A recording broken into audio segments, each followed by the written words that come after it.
Hi tears, welcome back. எல்லாரும் எப்படி இருக்கீங்க? நல்லா இருக்கீங்களா? இன்றைக்கி நம்ம வீடியோவில் நம்ம பார்க்க போகிறது நம்ம வீட்டிலும் அது மாதிரி நம்ம வீட்டுக்கு சுற்றிலும் ரொம்பவே தொல்லையான எலி, பெருச்சாழி, பல்லி அது மட்டும் இல்லைங்க, நம்ம வீட்டில் கரப்பான் தொல்லை எல்லாம் இருந்தால் இந்த மாதிரி நீங்கள் செஞ்சால் போதுங்க. அதுக்கப்புறமேட்டு அதுங்க தொல்லையே இருக்காது. கண்டிப்பாக இந்த ஒரு வீடியோ நீங்கள் ஃபுல்லாக ஸ்கிப் பண்ணாமல் பாருங்கள். வீடியோ பிடிச்சிருந்தா மறக்காமல் ஒன்று லைக் பண்ணுங்கள். நீங்கள் லைக் பண்ணுற டைமில் ஹைப் அப்படின்ற ஒரு பட்டன் எனேபிள் ஆகும். அந்த பட்டன் கூட கொஞ்சம் ப்ரெஸ் பண்ணிட்டீங்கன்னா நிறைய பேருக்கு இந்த ஒரு வீடியோ ரீச் ஆகும். அப்போ நமக்கு டைம் வேஸ்ட் பண்ணாமல் நேராக வீடியோக்குள்ளே போயிடலாம். அதுக்காக வேண்டிட்டு நான் எங்கள் கொசுபத்தி சுருள் தாங்க எடுத்திருக்கேன். சாதாரணமாக இது சாயந்தர டைமில் கொசு வீட்டுக்கு வராமல் இருக்கிறதுக்காக வேண்டிட்டு நம்ம பற்ற வைப்போம். அந்த ஒரு புகை நிறைய பேருக்கு ஒத்துக்காதுங்க, அலர்ஜி ஆயிரும்.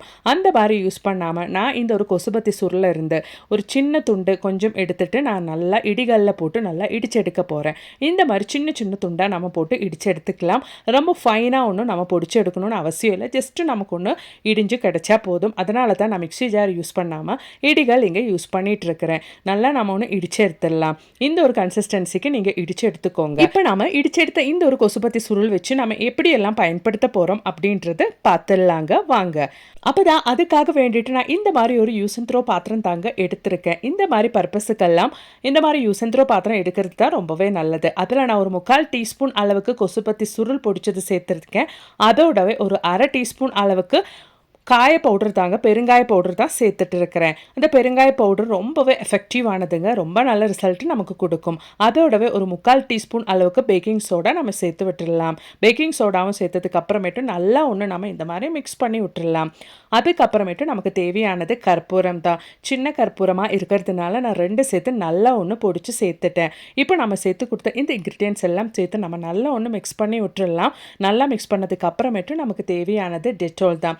டெட்டால் அந்த மூடியில் நான் ஒரு 1/2 மூடி அளவுக்கு அதில் ஊற்ற போகிறேன். அவ்வளோதான், நம்மளோட மிக்ஸ் எல்லாம் இங்கே ரெடி ஆயிருச்சு.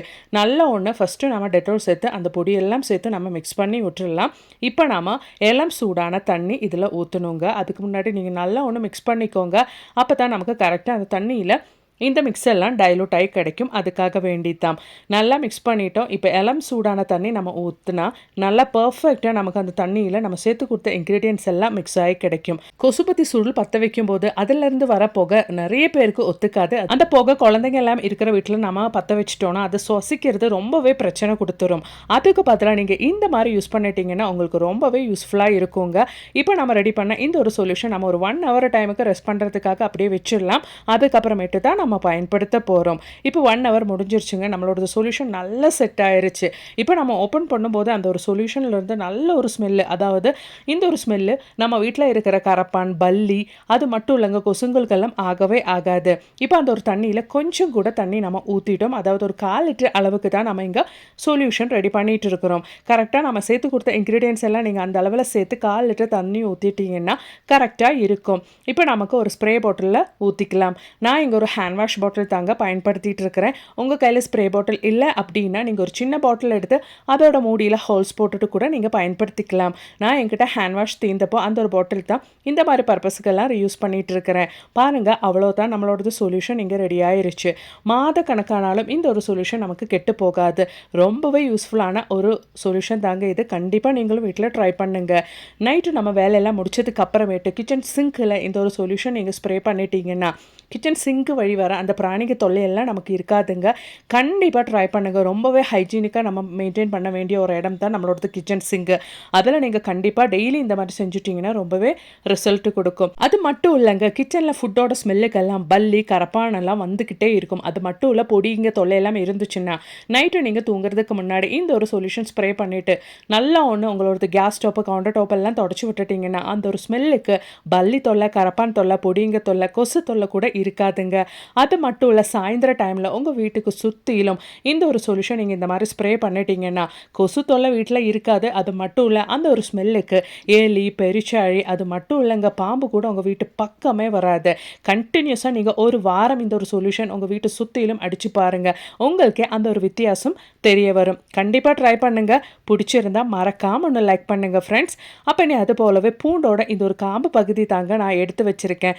சாதாரணமாக பூண்டெல்லாம் முறிச்சிட்டு அந்த ஒரு காம்பு பகுதி பகுதியெல்லாம் நம்ம தூக்கி போட்டுருவோம். இதுக்கு மேலே அந்த மாதிரி யாரும் செஞ்சிடாதீங்க. நம்ம வீட்டில் மாசக்கணக்கு அப்படி இல்லைன்னா வாரக்கணக்காக நம்ம ஸ்டோர் பண்ணி வைக்கிறதுக்காக வாங்கி வைக்கிற நம்மளோட வீட்டில் பயிறு, கடலை, அது மட்டும் இல்லைங்க, அரிசியிலலாம் இந்த ஒரு காம்பு நீங்கள் பூண்டோட காம்பு போட்டு வச்சிட்டிங்கன்னா வண்டு ஏறவே ஆறாது. வருஷக்கணக்காக ஆனாலும் உங்களுக்கு உங்கள் அரிசி நல்லா ஃப்ரெஷ்ஷாக நீங்கள் மெயின்டைன் பண்ணுறதுக்காக இந்த மாதிரி நீங்கள் இந்த ஒரு பூண்டோட காம்பு போட்டு வச்சு பாருங்கள். இனி கொஞ்சம் வண்டு உங்கள் அரிசியில் இருக்குது அப்படி இல்லைன்னா நீங்கள் எடுத்து வச்ச பயிர்லெல்லாம் இருக்குது, பருப்புலலாம் இருக்குது அப்படின்னா கூட இந்த ஒரு காம்பு அதில் போட்டு வச்சுட்டிங்கன்னா அந்த வண்டெல்லாம் வெளியில் வந்துடும். அந்த பூண்டு காம்பில் இருக்கிற பூண்டோட ஸ்மெல்லுக்காக அதெல்லாம் வெளியில் வந்துடும். ட்ரை பண்ணி பாருங்கள். அப்போ நீ அது போலவே நமக்கு நம்மளோட அடுத்த டிப் ஒன்று பார்த்துடலாங்க. நம்ம வீட்டில் நம்ம யூஸ் பண்ணுற இந்த மாதிரி வுடன் ரோலிங் பின், அது மாதிரி கரண்டி எல்லாம் ரொம்ப நாள் கழிச்சா அது மாதிரி பூப்பல் மாதிரி வந்துடும். அந்த ஒரு கரண்டி மேலே இந்த மாதிரி ரோலிங் பின்னு, சப்பாத்தி ரோலிங் பின் மேலே எல்லாம் நம்ம சும்மா தூக்கி போடுற ஆயில் கவர், சாதாரணமாக ஆயில் எல்லாம் நம்ம ஊற்றி வச்சுட்டோன்னா அந்த ஆயில் கவர் தூக்கி போடுவோம். அந்த மாதிரி செய்யாமல் அந்த ஆயில் கவரில் இருக்கிற கொஞ்சம் ஆயில் நம்ம இந்த மாதிரி நம்மளோட வீட்டில் இருக்கிற மரத்தாலான கரண்டி அப்படி இல்லைன்னா சப்பாத்தி பலகை, ரோலிங் பின்னு இதில் எல்லாம் நம்ம தேய்ச்சி விட்டுட்டோன்னா நம்மளோடது இந்த மாதிரி மரத்தாலான கரண்டி, வெசல்ஸ் எல்லாம் நம்ம நல்லா புதுசாக பூப்பல் ஒன்றும் இல்லாமல் நம்ம மெயின்டைன் பண்ணுறதுக்காக ரொம்பவே யூஸ்ஃபுல்லாக இருக்கும். கண்டிப்பாக ட்ரை பண்ணுங்கள். எப்போவுமே நம்மளோடது இந்த மாதிரி மரத்தாலான கரண்டி, ரோலிங் பின்னு, சப்பாத்தி என்னென்ன உங்கள் வீட்டில் மரத்தாலான வெசல்ஸ் எல்லாம் இருக்கோ அதிலெல்லாம் இந்த மாதிரி நீங்கள் அந்த ஆயில் கவர் வச்சு அப்ளை பண்ணிட்டீங்கன்னா புதுசாகவே உங்களோடது இந்த மாதிரி மரத்தாலான வெசல்ஸ் எல்லாம் நீங்கள் மெயின்டைன் பண்ணிடலாம். கண்டிப்பாக ட்ரை பண்ணுங்கள். பிடிச்சிருந்தா மறக்காமல் ஒன்று லைக் பண்ணுங்கள் ஃப்ரெண்ட்ஸ். அப்போ இனி நமக்கு நம்மளோடது அடுத்த டிப் ஒன்று பார்த்துடலாங்க.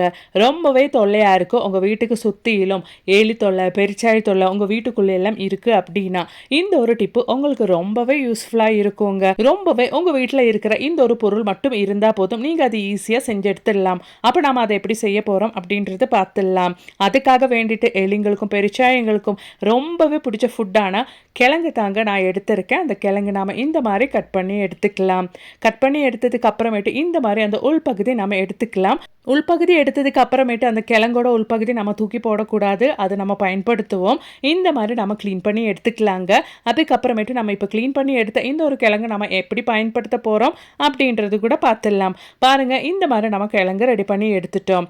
இப்போ நம்ம ஆல்ரெடி பொடிச்சு வச்ச அந்த ஒரு கொசுபத்தி சுருள் தான் நான் ஒரு 1/4 டீஸ்பூன் அளவுக்கு சேர்த்து கொடுக்குறேன். இந்த மாதிரி 1/4 டீஸ்பூன் அளவுக்கு சேர்த்து கொடுத்ததுக்கு அப்புறமேட்டு அதுக்கு மேலே நம்ம சோப்பு தூள் தாங்க ஒரு 1/4 டீஸ்பூன் அளவுக்கு சேர்த்து கொடுக்க போகிறோம். உங்கள் வீட்டு பக்கமே எலி, பெருச்சாழி எல்லாம் இதுக்கப்புறமேட்டு 100% வராதுங்க. கண்டிப்பாக ஒரு முறை இந்த மாதிரி நீங்கள் செஞ்சு பாருங்கள். இப்போ சோப்பு தூளுக்கு மேலே நம்ம கொஞ்சம் கூட பொடிச்சு வச்சு அந்த கொசுபத்தி சுருள் இந்த மாதிரி வச்சிடலாம். அதுக்கப்புறமேட்டு உள்ளே இருந்து நம்ம எடுத்த அந்த கிழங்கு பகுதி நம்ம இந்த மாதிரி மேலாக வச்சு கொடுத்துடலாம். இப்போ நாம் ரெடி பண்ண இந்த ஒரு கிழங்கு நீங்கள் கண்டினியூஸாக ஒரு வாரம் உங்கள் வீட்டில் எங்கெங்கே எலி தொல்லை, பெருச்சாழி தொல்லை எல்லாம் இருக்கும் அந்த இடத்துல நீங்கள் வச்சு கொடுத்தா போதுங்க. அதுக்கப்புறமேட்டு அதுங்களை பார்க்கறதுக்கு கூட முடியாது. இந்த மாதிரி எங்கெங்கே உங்களுக்கு எலி தொல்லை, பெருச்சாழி தொல்லை எல்லாம் இருக்கும் அந்த இடத்துல நீங்கள் வச்சா மட்டும் போதுங்க. மனம் இருக்கிற சக்தி இருக்கிற எலியும் பெருச்சாழியும் கண்டிப்பாக இது பக்கம் வருங்க, கண்டிப்பாக சாப்பிடும். அதுக்கப்புறமேட்டு அதுங்க உங்கள் வீட்டு பக்கமே வராதபடி ஆயிருங்க. ரொம்ப தொல்லையாக இருக்குது எலியோடதும் பெருச்சாழியோடதும்னா நீங்கள் கண்டினியூஸாக ஒரு வாரம் இந்த மாதிரி செஞ்சு வச்சு பாருங்கங்க. அதுக்கப்புறமேட்டு உங்கள் வீட்டை சுற்றிலும் அந்த மாதிரி எலி, பெருச்சாழி இதுங்களையெல்லாம் நீங்கள் பார்க்கவே முடியாதுங்க. கண்டிப்பாக ட்ரை பண்ணுங்க. பிடிச்சிருந்தா மறக்காம உங்கள் ஃப்ரெண்ட்ஸ் அண்ட் ஃபேமிலி கூட ஷேர் பண்ணி சப்போர்ட் பண்ணுங்க ஃப்ரெண்ட்ஸ். அது மட்டும் இல்லை, நிறைய வீடியோஸ் நான் என் சேனலில் ஆட் பண்ணியிருக்கேன், கொஞ்சம் செக் பண்ணி பாருங்கள். தேங்க்ஸ் ஃபார் வாட்சிங்.